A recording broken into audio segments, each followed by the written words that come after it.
इस्लामी मालूमात और ज़रूरी इल्म दीन हासिल करने के लिए हमारे YouTube चैनल को सब्सक्राइब करें और फेसबुक पेज को लाइक करें।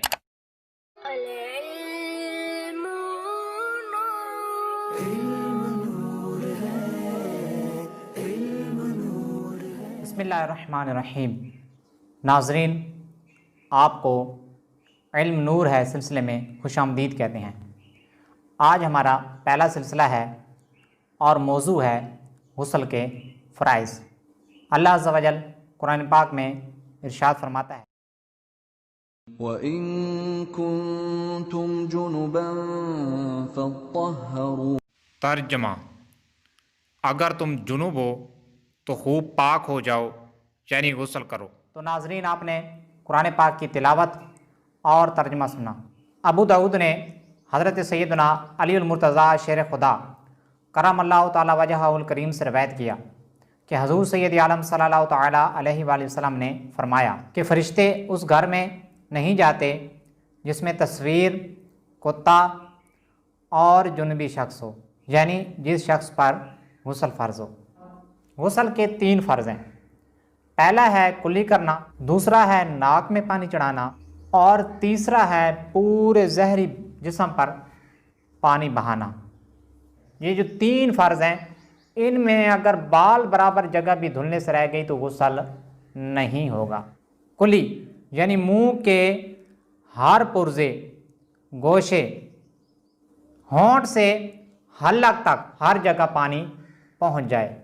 बाज़ लोग ये समझते हैं कि मुंह में थोड़ा पानी लेकर कुल्ली करना ये कुल्ली कहलाता है, बल्कि ये कुल्ली नहीं कहलाता। अगर पानी ज़बान की जड़ और हल्क के किनारे तक ना पहुँचे तो गुस्ल नहीं होगा और इस सूरत में नमाज पढ़ना भी जायज़ नहीं है, बल्कि फ़र्ज़ है कि दाढ़ों के पीछे, गालों के तह में, दांतों की जड़ और खिड़कियों में, यानी जो खला होते हैं दांतों के, ज़बान की हर करवट और हलक के किनारे तक पानी पहुंच जाए। दूसरा फ़र्ज़ नाक में पानी चढ़ाना, यानी 2 नथनों की जहां नरम जगह है वहां तक पानी चढ़ाना, ये ज़रूरी है। पानी को सूंघ कर ऊपर चढ़ाया जाएगा। नाक के अंदर अगर रीठ जमा हो गई है, गंद जमा हो गया है तो छुड़ाना फ़र्ज़ और नाक के बालों का धोना फ़र्ज़ है। तीसरा फ़र्ज़ तमाम ज़हरी बदन पर पानी बहाना, यानी सर के बालों से लेकर पाँव के तलवों तक जिस्म के हर हिस्से और रूंगटे पर पानी बह जाए। बाज़ पढ़े लिखे अफराद ये करते हैं कि सर के ऊपर पानी बहाते हैं और जहाँ जिस्म का हिस्सा खुश्क रह जाए उसको, जो गीला हाथ होता है उसके साथ वो गीला कर लेते हैं। इससे गुस्ल अदा नहीं होगा, वहाँ पे भी पानी बहाना पड़ेगा।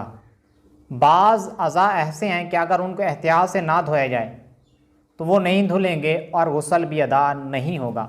ये इंशाअल्लाह अज़्ज़ा व जल हम नेक्स्ट सिलसिले में बयान करेंगे। अल्लाह अज़्ज़ा व जल से दुआ है कि हमें इस पर अमल करने और दूसरों तक पहुँचाने की तौफ़ीक़ अता फ़रमाए। आमीन बिजाह नबी अमीन सल्लल्लाहु तआला अलैहि वसल्लम।